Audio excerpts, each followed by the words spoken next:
Hello students, welcome to UN College virtual class.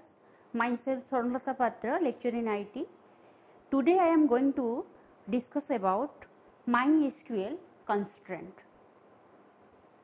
Let us first discuss what is constraint. The constraint in MySQL is used to specify the rule that allows or restrict what values data will be stored in the table. They provide a suitable method to ensure data accuracy and integrity inside the table. It also helps to limit the type of data that will be inserted inside the table. If any interruption occurs between the constraint and data action, the action is failed. By using constraint in MySQL, it gives us perfect, correct, error-free data. Next one is types of MySQL constraints. There are two types of constraint. One is your column level constraint. Next one is your table level constraints. Let us discuss what is column level constraint. These constraints are applied only to the single column that limits the type of particular column data. Next one is table level constraint. These constraints are applied to the entire table that limits the type of data for the whole table. Next, how to create constraints in MySQL. We can define constraints during a table created by using the create table statement, or MySQL also uses the alter table statement to specify the constraint in the case of existing table schema. Next, this one the syntax of the constraint.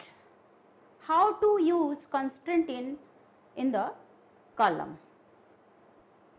So, let us discuss syntax.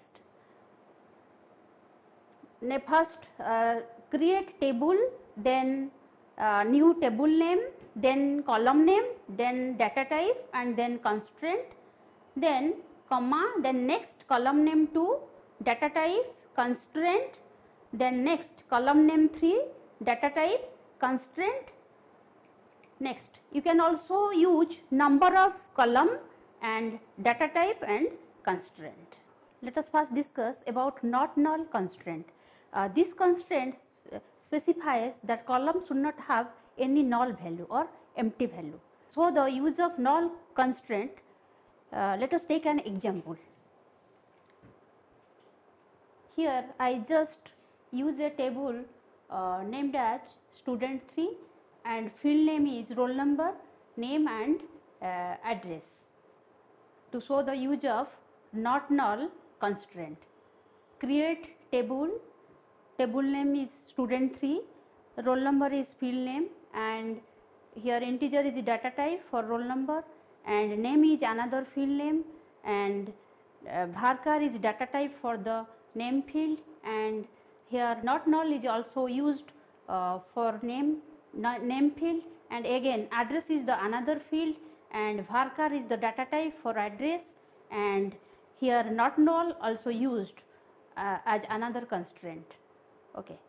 Next, insert value into that table command is insert into student 3. Here field name is roll number, then name, then address, and values are 2, Shweta and Katak. Next values are 3, Sipra and BBSR.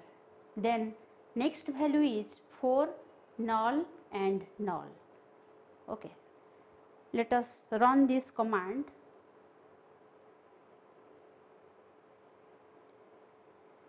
See, this is the output of the null constraint. See, when this command is run, insert into student 3, roll number, name, address and values 2, Shweta and Katak, already executed and query OK, and one row affected, there is no error. Again, when another value is inserted as 3, Sipra and BBSR, there is also no error and query OK and one row affected. when another value is inserted as 4 and null value for name and again null value for address, automatically there will be error, because already name and address column is already declared as not null constraint, but here we use null constraint. So by running this command, automatically a error will come. Next one is unique constraint. This constraint ensures that all values inserted into the table should be unique. There should not be any duplicate value in the column. So let us discuss by using an example how unique constraint is work. This is the syntax and create table name. Here table name is sort brands and here field name is ID and data type is integer, and second one is brand name. Second field name is brand name.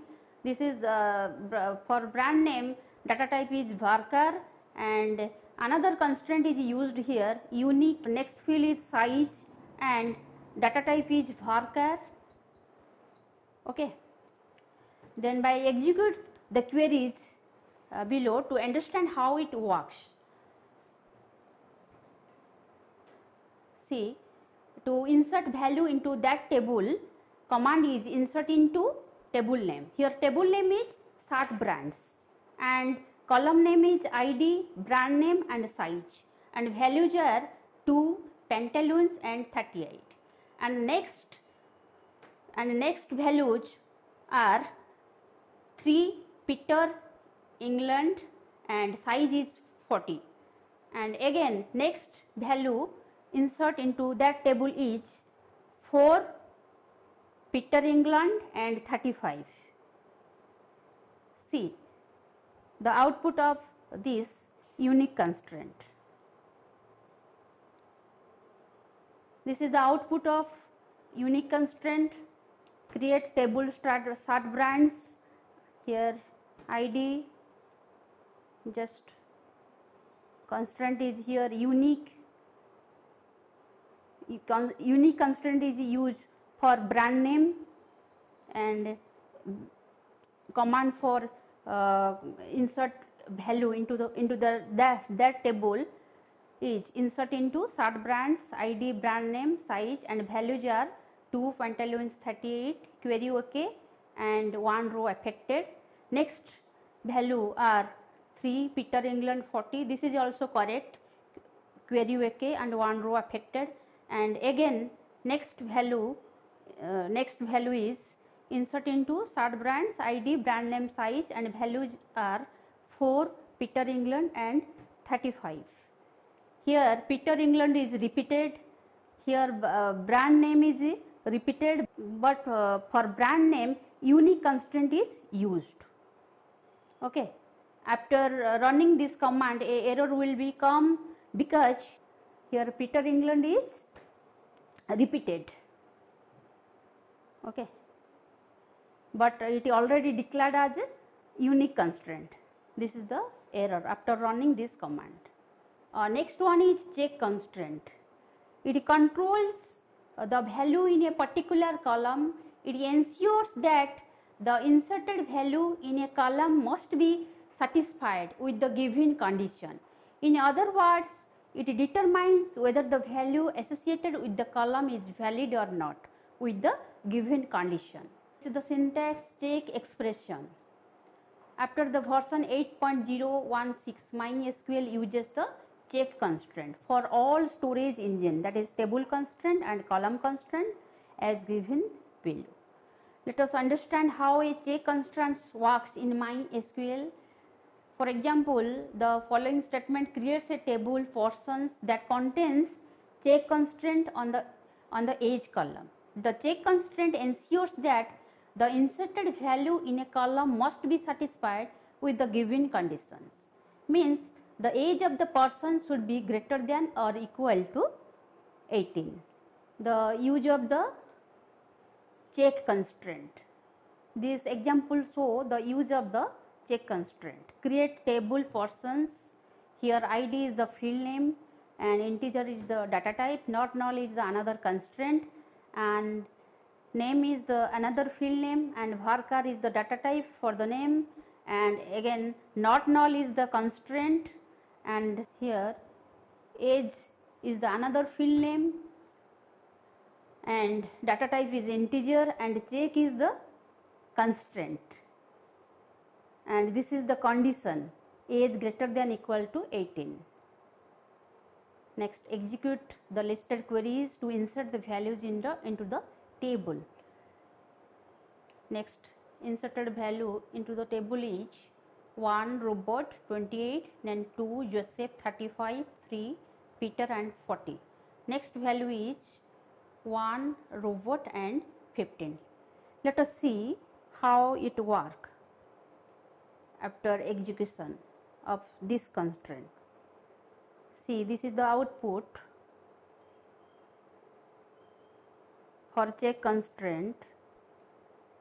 Here table is person, create table persons. Here ID is the field name and data type is integer and constraint is not null. Then name is another field name and data type is varchar and constraint is not null and age is another field name, and here check constraint is used for the age field. After running this command, this statement will come query OK and 0 rows affected. Next, to insert the values into that table, command is insert into persons. Here ID, name and age are the field name. The values are 1 Robert and 28. Next values are 2 Joseph 35 and next values are 3 Peter 40, and already query OK and 3 rows affected after running this command. Next, insert into persons ID, name, age and values 1 Robert and 15. After running this command, a error will come. See, here a error will come because here the value 15 for age is less than 18, but here condition is greater than equal to 18. Hence, the given value is 15. Then by running this command, automatically a error will come because here condition is not satisfied. This is the output for the check constraint. Today I have discussed about use of constraint in MySQL and types of constraint, and already I have discussed about not null constraint and unique constraint and check constraint. Thank you.